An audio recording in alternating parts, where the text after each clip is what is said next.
Is this your ship? Oh my stars, she is just so handsome! Does she have a name yet? What's her drive model? Oh, gosh. Listen to me babbling. When I was in Edgewater, I dreamed of flying on a real ship, working on a real engine, belonging to a proper crew. Edgewater won't last another season without power, but that don't change the fact that I'm indentured to Spacer's Choice. Company expects me back in my post.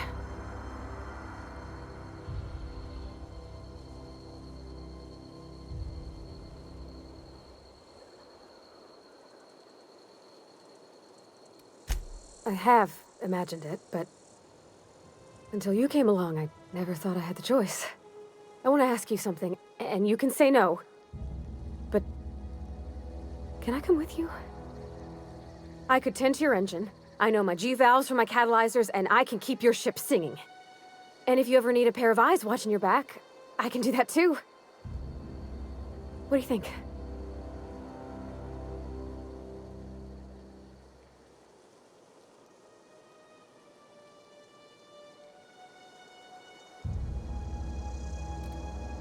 Yeah, I've been thinking about that. I had my misgivings about Miss McDevitt and the deserters, but you took pity on them and sent power to their garden even though you knew Mr. Thompson would hate you for it. All this time, you've been determined to get your regulator back, get your ship up and running, and cut a path out of this place. And well, I want in.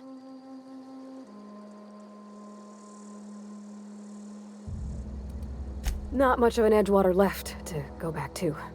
My whole life's been small. I realized that when you walked into town. I've been seeing the same faces every day, the same sky, the same stars. Then I saw this ship. This gorgeous, stately lady with her eyes turned skyward, and I made up my mind to come along with you.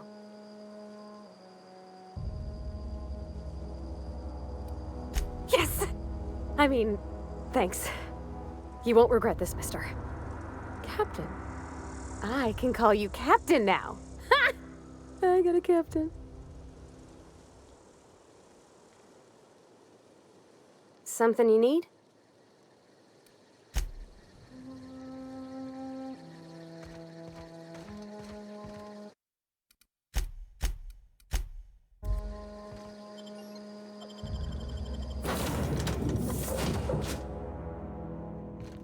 Well, I certainly am looking forward to flying on a ship named the Unreliable. I'll just head upstairs and claim a room. I find myself marveling at the complex simplicity of the Fibonacci spiral. I'm sure you know what that's like. Something vexing you, Captain?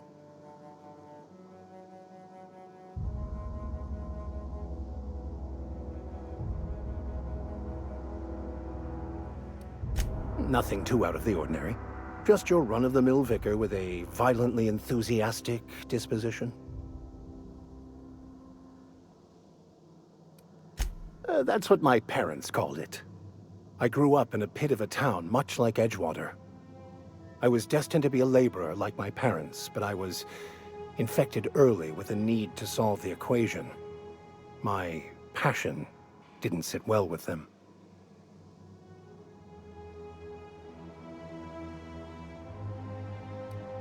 My parents, ironically. They internalized the precepts of scientism like no one I've ever known. They had a pure faith, a faith that brought joy to them regardless of the situation. I envied that. I wanted that peace. I thought if I became a vicar, I could find it. Or at the very least, find out why I lacked it.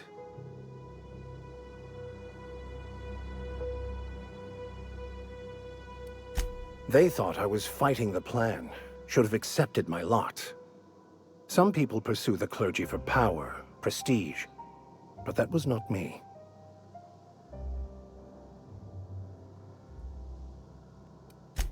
The simple version is this. The force which we call the Grand Architect created the universal equation that underlies and defines everything in the universe. Everything flows from the equation, or in layman's terms, the grand plan. Is the Grand Architect a consciousness? A natural force? Did it create the equation on purpose? The answers to these questions don't really matter. The equation, the plan, is all that matters. Contentment is found by accepting one's role in the plan.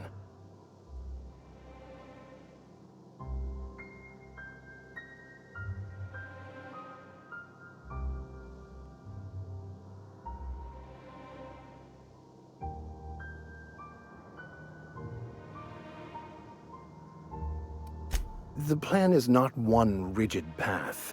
There are a variety of multitudes contained within it. Our paths have variance, but we'll end up adhering to it, whether we like it or not.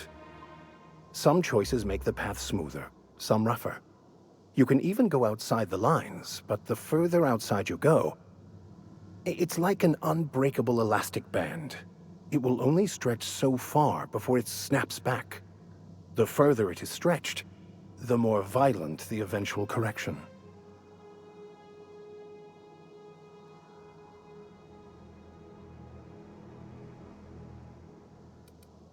I have run headlong into too many walls in my pursuit of the truth. This book is my last hope, and you were my only hope of getting it translated.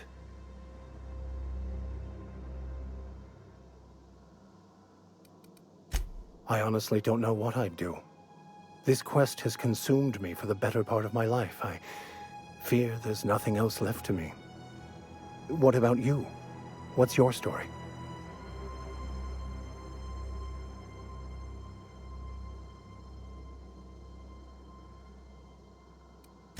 And how did he do that?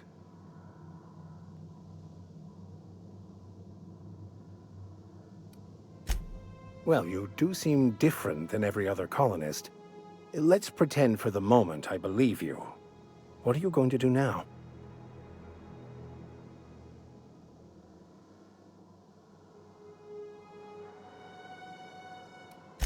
That seems a dangerous proposition. Why risk your life now that it's been returned to you?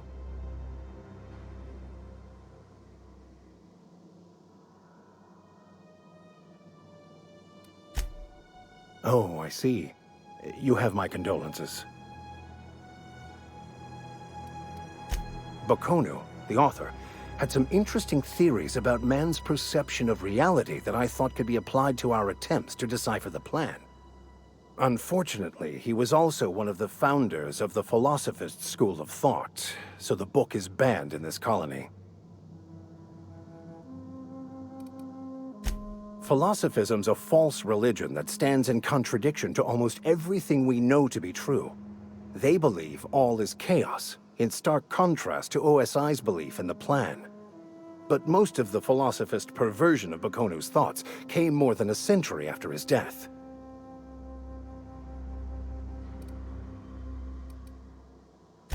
I've been thinking on that. There's a former infamous philosopher scholar who fled Terra 2 some years ago. He's an expert on Bakonu. He's also who told me of the journal's presence in Emerald Vale. If anyone in this colony could translate that book, it would be him.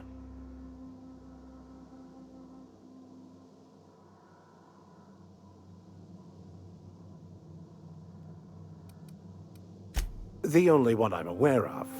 I suppose we could always just ask random passers-by if they are fluent in it.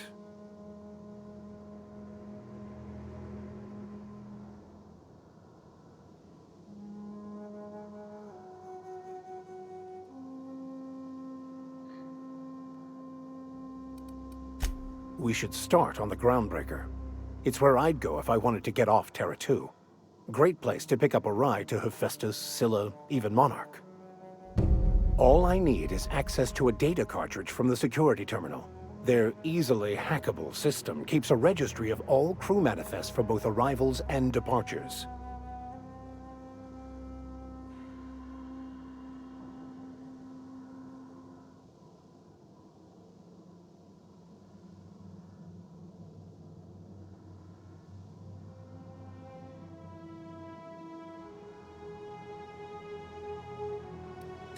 Before I transferred to Edgewater, I had a wealth of time to develop certain, secular skills during my years serving a particular penitentiary flock. I meditated, led sermons, provided guidance to the inmates as needed, of course. I also played prison yard tossball and taught myself a bit about computronic security systems. I'll comb the last 6 months of departure manifest to track the Philosophist's off-world destination. Thank you, Captain. Yeah, huh?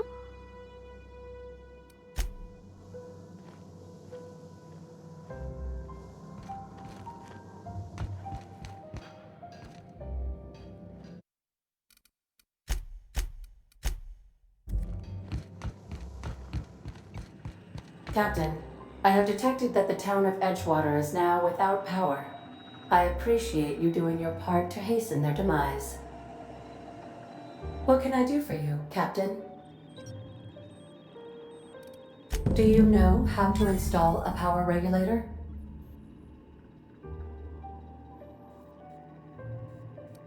Outstanding, Captain. Your aptitude for engineering will prove invaluable in the event of another catastrophic engine failure.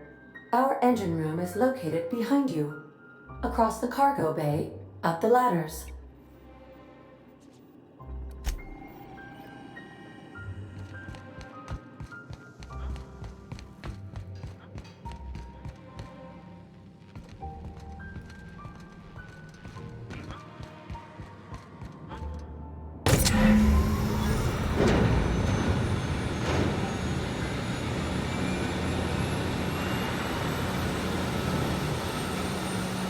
Something you need.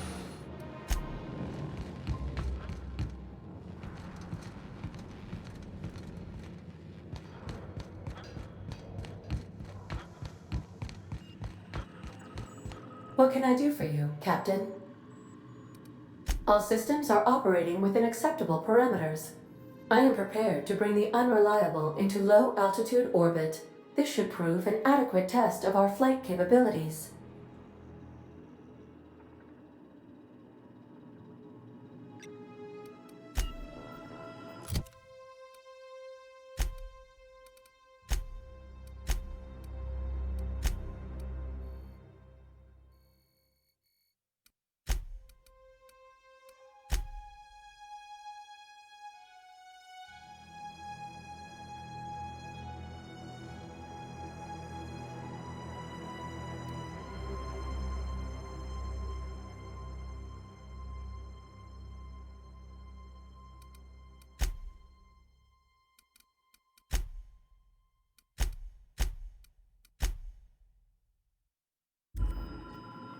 Welcome back, Captain.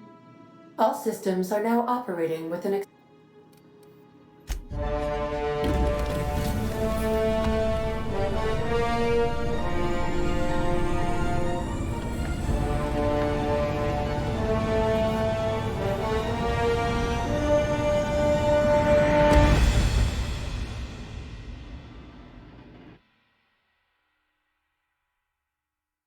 We have received a communication request from Dr. Phineas Wells. Aha, there you are, hale and hearty, and captain of your own ship. I see you're putting the unreliable to good use. Shame about her former captain, horrible way to die. How are you feeling, by the way? I lost track of you in that cave back there. Experiencing any, unnatural drippage? Perfectly normal side effect of thawing, I assure you.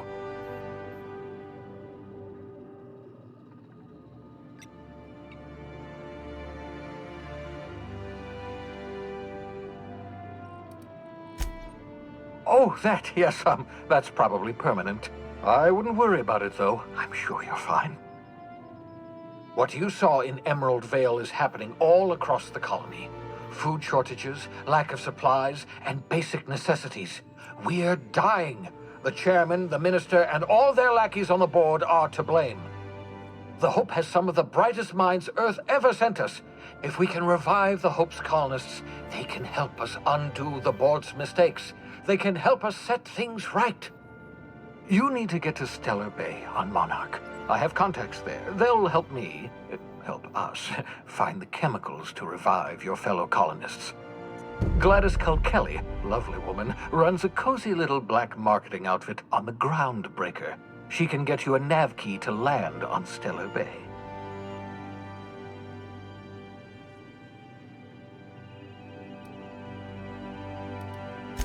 Strictly speaking, Monarch is a moon, terraformed badly, and almost completely lawless. You'll love it. Captains don't fly their own ships, you see. Your navigation terminal handles the, navigation. Think of a nav key as a set of flight instructions. The board's been confiscating nav keys for Stellar Bay, so we must rely on unconventional means of acquisition. Hence, Miss Gladys Kelly.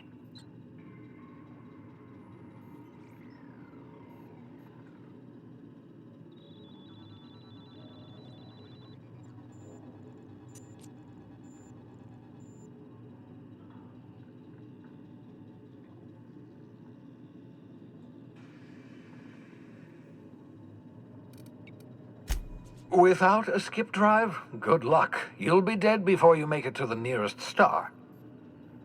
Look, I admire your optimism, but the sad truth is you're stuck here. You, me, and the rest of this colony.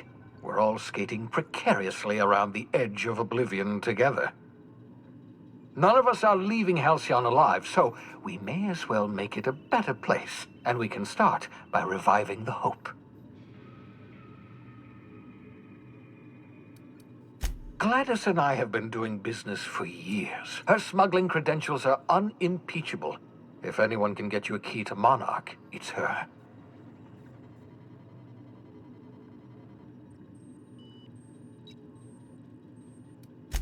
In theory, I suppose you could land your ship in Cascadia, and in theory, I suppose you might survive the experience.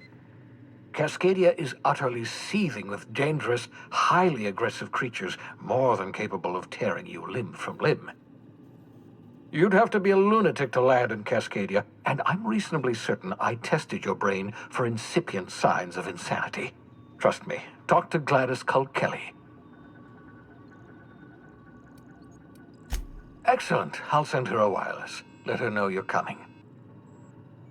By the way, I gave Captain Hawthorne a disguise apparatus of my own design, cutting-edge technology years ahead of its time. I call it the holographic shroud. I'm sure it will prove remarkably useful to you. You'll find it in the captain's quarters.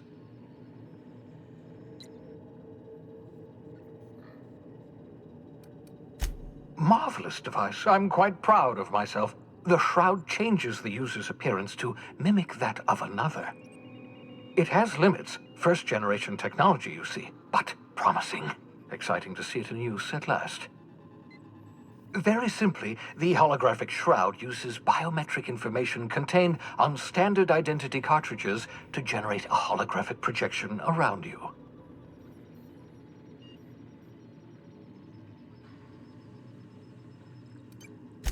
Only stands up to a casual scrutiny. Use it too long, bound to flicker, blur, something like that.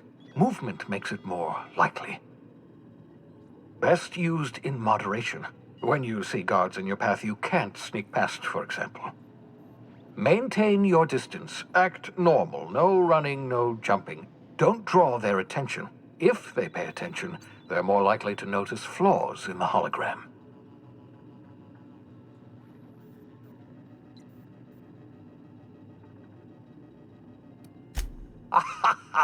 A change of clothes. What is this? Some old spy serial? What inattentive and brainless guard would be fooled by such a shabby disguise? The holographic shroud masks not only your clothes, but your face and fingerprints. It modulates your voice and sweetens your breath. Science, that's how. Ha ha ha ha! The beauty is they don't expect it. The shroud is the only one of its kind. We humans have a tendency to overlook the unexpected. Activate the disguise, walk past someone. What do they see? A figure dressed like a fellow employee. Don't act odd. They won't focus on you. Excellent. I'll contact you once you've found a way to get to Stellar Bay. If you have any questions, come see me in my lab. And remember, don't trust the board. They'll try to win you over with promises of wealth and power, but it's a lie. The board's only interested in filling their own pockets. If we don't put a stop to them, they're going to run this colony to the ground. Transmission ended. If you are ready to depart, please select a destination on your navigation terminal.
Yeah, so this is my hidey spot now.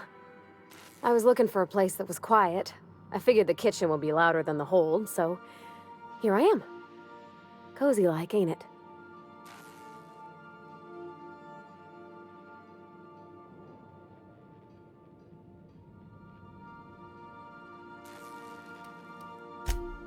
Mostly, yeah. I lived in the maintenance office near all my life. Mr. Thompson never let me forget how funny that was.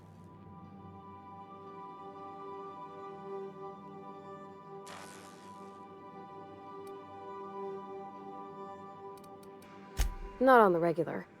Once in a great long while, a Saltuna boat would break down on the pad. He'd always bring me along for those. Mostly, he did the same as me. Kept Bess, the cannery, running. Turned loaders, plumbing and electricity, some plastering. I never got the hang of that.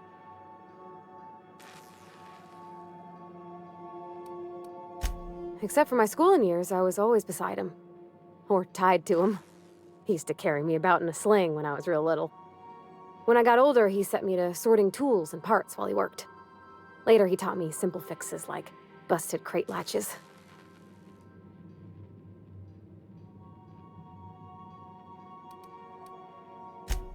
I'm not exactly a model employee. Not like he wanted. The kind that stays quiet and gets the right work done in the right order every day. It's not normal for anyone to do as their parents. You take a vocational test. That decides your schooling and your career. When I tested out for maintenance, everyone figured it was on account of my dad. They were real unhappy with us.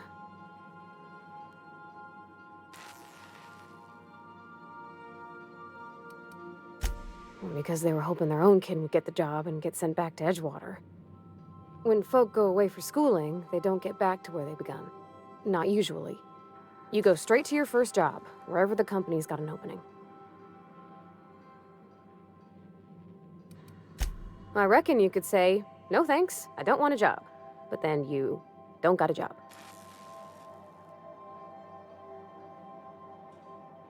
Well, they're powerful good tests. They rattled off this whole list of names who'd worked on them, with fancy bits hanging off them. Doctors and esquires and the thirds. Even if you don't believe they actually catch what everybody's best at, everybody's got to take them, so at least it's fair-ish.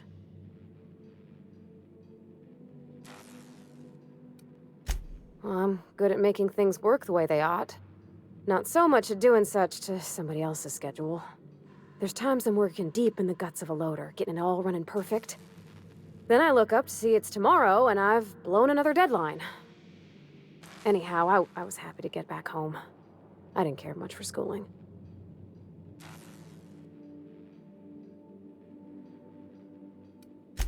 Yep, nothing much had changed. Everything was a little grayer, a little dirtier. Dad met me at the shuttle and gave me a big ol' hug. I noticed straight away that he was moving slower and stiffer. He made a little grunt when I squeezed.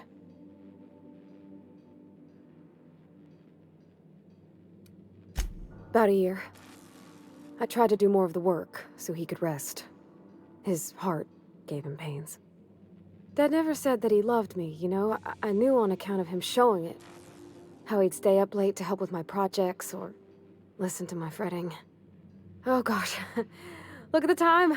Sorry to bend your ears so long. And I got so much to do before this ship's in decent shape.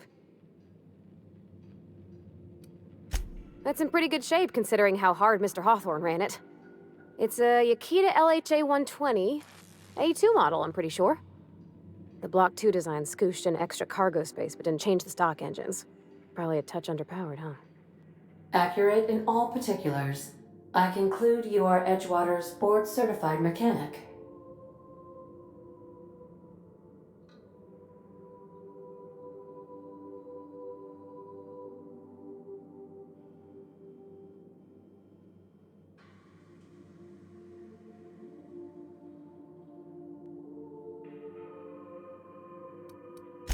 Fly-by-wire's pretty normal. Or leastways, that's what I read in the trades. I've never been on a real ship before. Hello! I am not a board-certified mechanic, but my dad was. He taught me all he knew. Do you understand? Speech recognition is one of the many skills I have been programmed to simulate. You're not simulating it, you're doing it! I asked a question and you answered it. I am gratified you consider this facsimile convincing.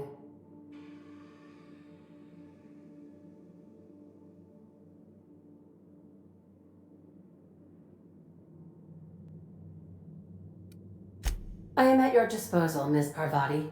You will find the technical schematics in the engineer's locker, though I'm afraid Captain Hawthorne has lost the owner's manual. I don't see any holes in the hull. I'll take a good squint at her, make sure everything's tip-top. But I think we're cooking with plasma torches. You can do that, you know. My dad taught me how to make grilled cheese sandwiches with a plasma torch.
By verity, by strength.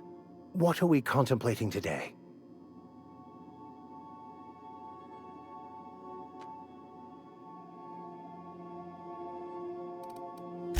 Of course. Are you ready to break into security on the Groundbreaker? If I can access the data cartridge from... that'll... Thank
Make yourself at home, Captain.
Welcome back, Captain.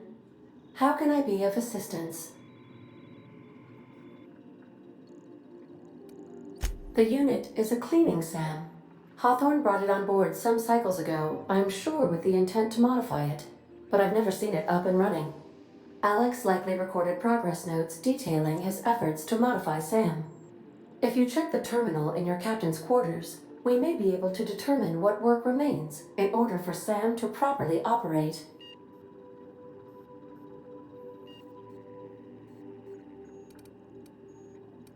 I have lots of minutes. Many minutes. Unlimited minutes, perhaps. Providing an adequate power source, I can function indefinitely. I prefer to think of it as being in a state of slumber, perhaps for an indefinite duration of time. Do you think that is what it's like for the colonists on the Lost Hope? When I simulate myself in such a scenario, I do not find it to be desirable. I think my self-preservation protocols incline me to desire the alternative. Traveling the system with you, Captain.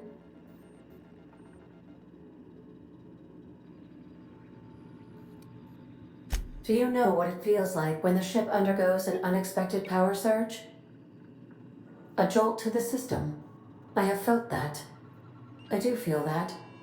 As you may be aware, Captain Alex Hawthorne was a smuggler of some repute. I failed to predict the likely outcome of his reckless behavioral patterns. I should have predicted that. In our travels together, Alex liked to pass time by, as he called it, tinkering to improve my design.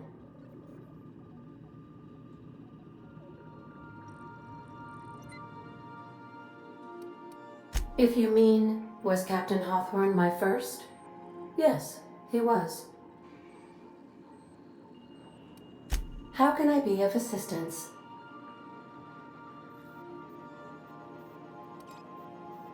What part of the colony would you like to discuss?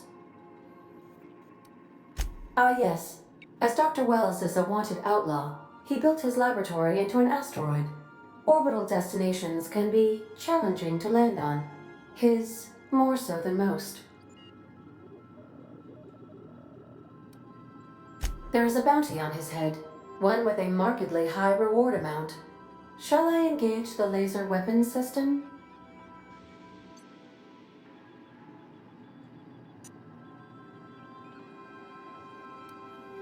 I shall happily comply with your order, just as soon as we have a laser weapons system.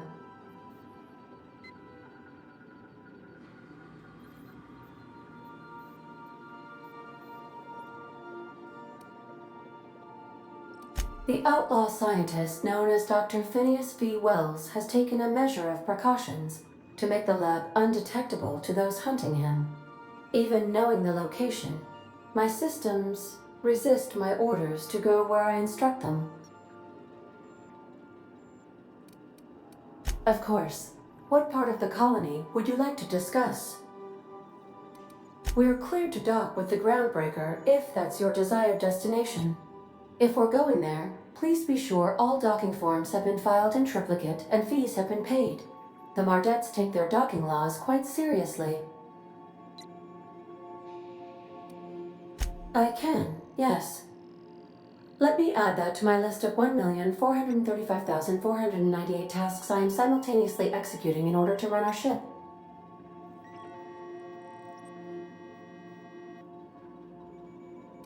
You are more than welcome, Captain.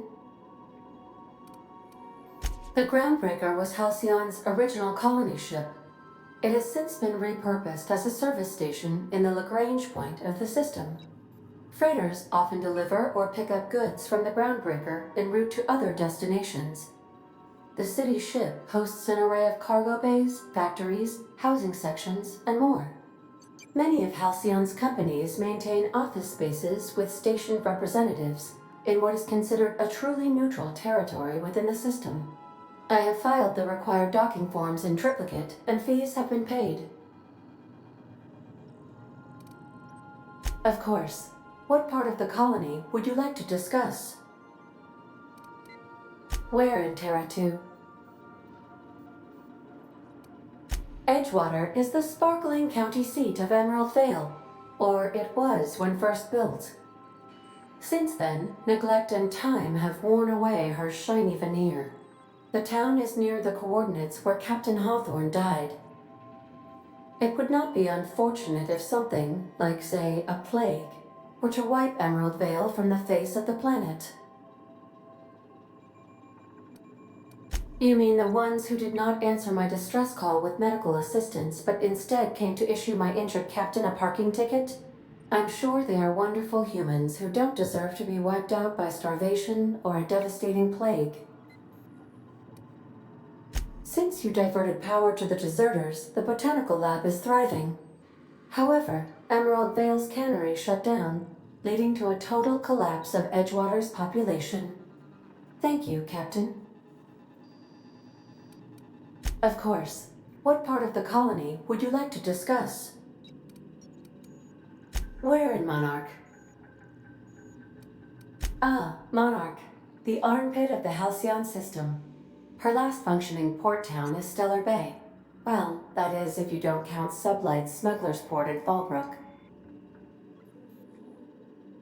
I believe it has something to do with the planet being an uninhabitable wilderness and a lawless land with no corporate presence.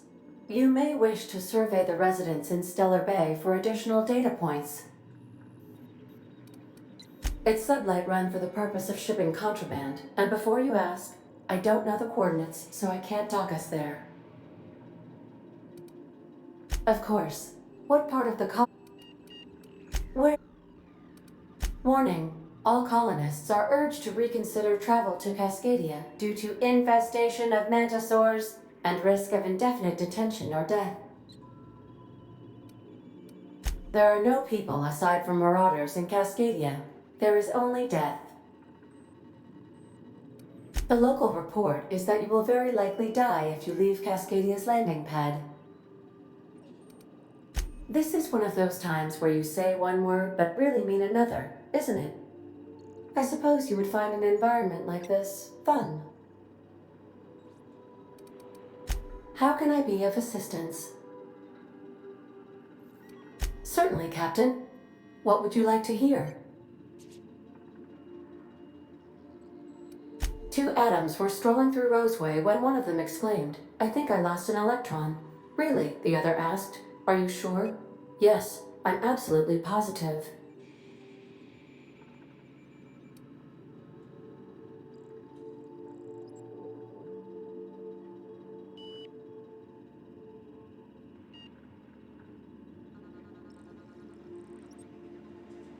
Now playing a Spacer's Choice advertisement jingle. It's not the best choice. It's Spacer's choice. Everyone in Halcyon is contractually obligated to label this or another board-certified jingle their favorite song. As you wish, Captain. I must comply with all direct orders. See you soon, Captain.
The groundbreaker has approved our request for docking, Captain. You're free to disembark. Welcome back, Captain. How can I be of assistance?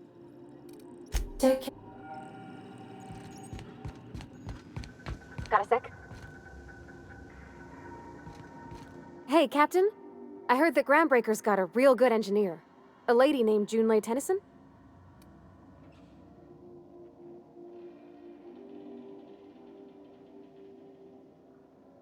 I was thinking that maybe I ought to meet her. If you got time to swing us by, I mean. I don't got much experience fixing actual spaceships. I bet you a can of Borston beans she could teach me all manner of stuff.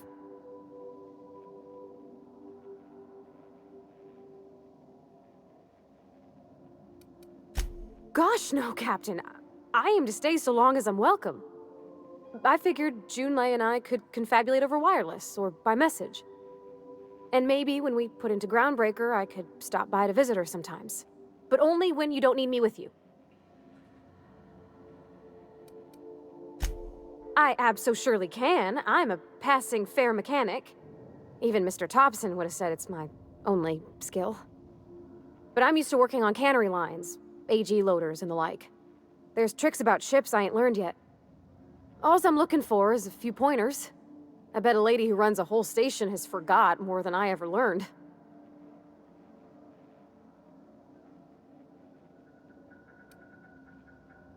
Thanks, Captain. I'll be sure to make it worth your time. Did you want to talk about something else?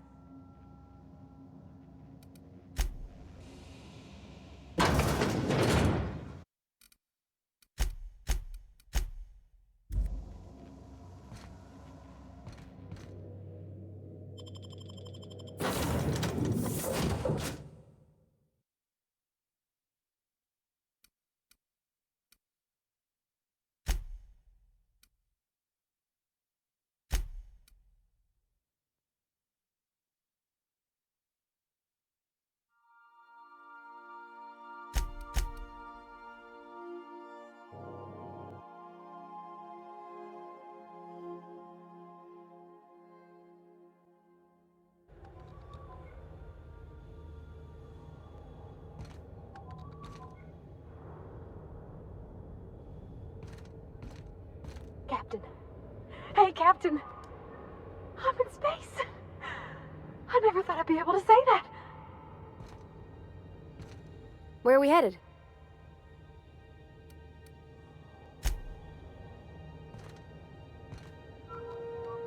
Just checking your ship's manifest. Standard procedure. Welcome to Groundbreaker, by the by. Don't mind the heat. Got a few days before it reaches critical. I'm sure Miss Chief Tennyson will get it sorted before then.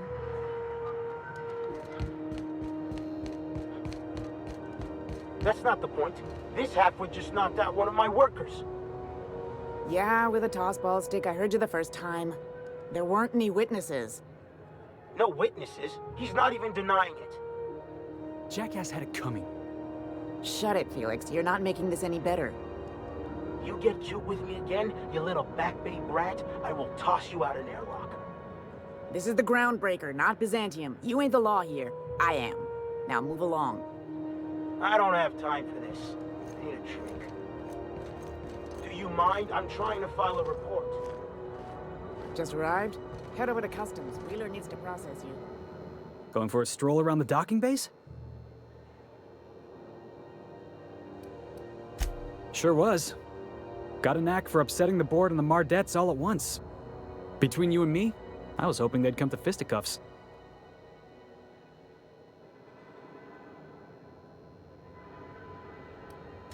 I had this foreman, right? Guy never liked me, always trying to get a rise out of me. But I keep my chin up, right? Be the bigger man, I tell myself. He's a Spacer's chosen man, though. So when the Chosen beat my Rangers the other night, my foreman comes swaggering up with his head full of boasting.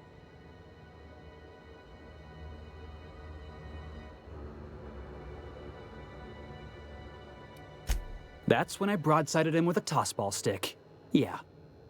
Look, this was a long time coming. Guy thinks he can push me around because he's some sky-high foreman, and I'm just a back bay's dock worker. Well, former dock worker. Guess I just tendered my resignation. Enjoy my freedom. Scrounged together enough bits for a 0G. Other than that, can't say as I do. Hey, not for nothing, but I saw you wander out of that ship over there by the dock. Wouldn't happen to be yours, would it?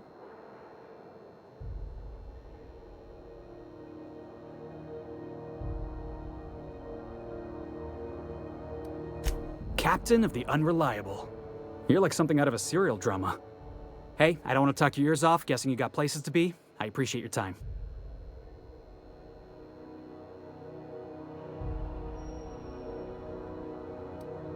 Felix Millstone.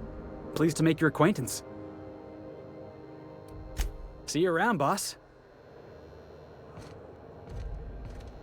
Going for a stroll around the docking base?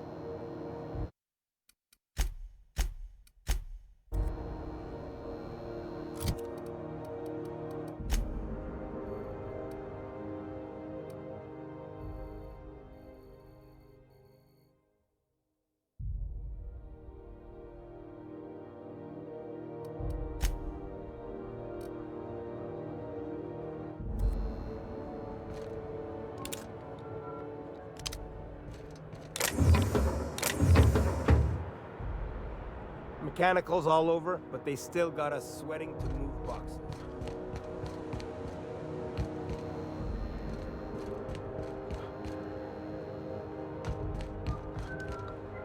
Do you mind? I'm trying to file a report.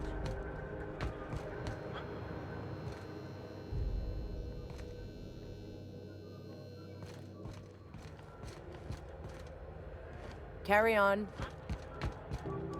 Gonna head to Ver. Mechanicals all over, but they still got us sweating to move boxes.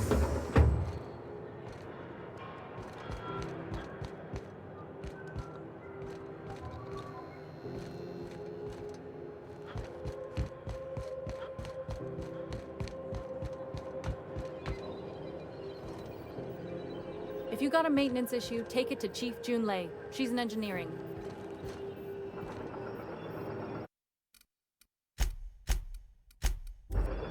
What was that? What do you think you're doing?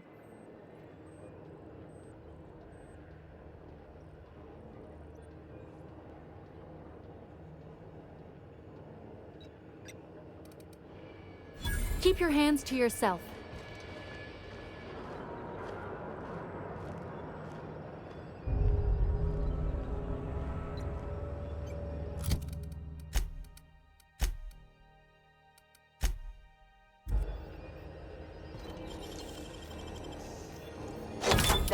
Captain.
sights out, friend.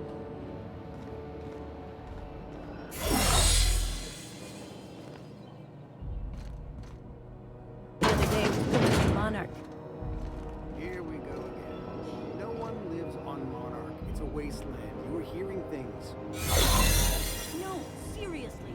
There was a lot of static at first, but then this voice said its name.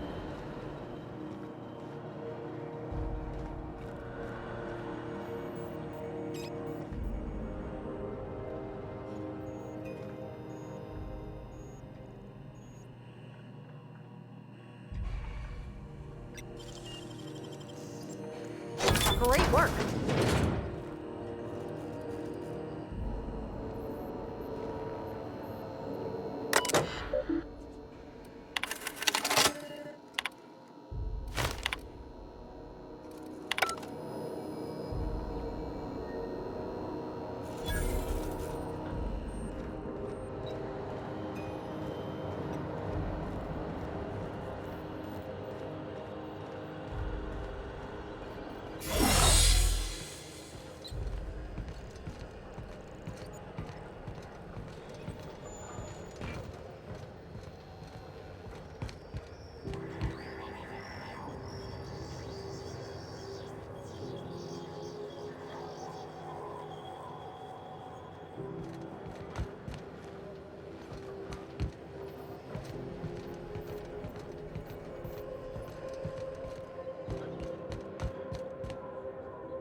I wonder what that fella did to get the board so riled at him.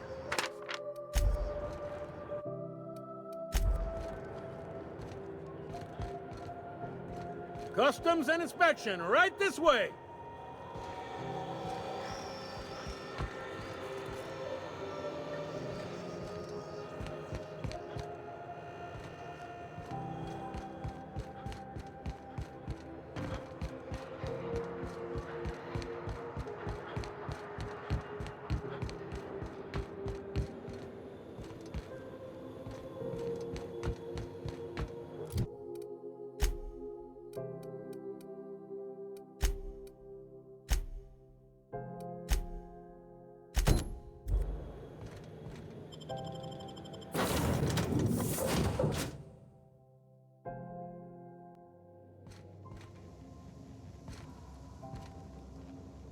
Didn't I request no more fertilizer shipments be brought on board? Who keeps ordering these?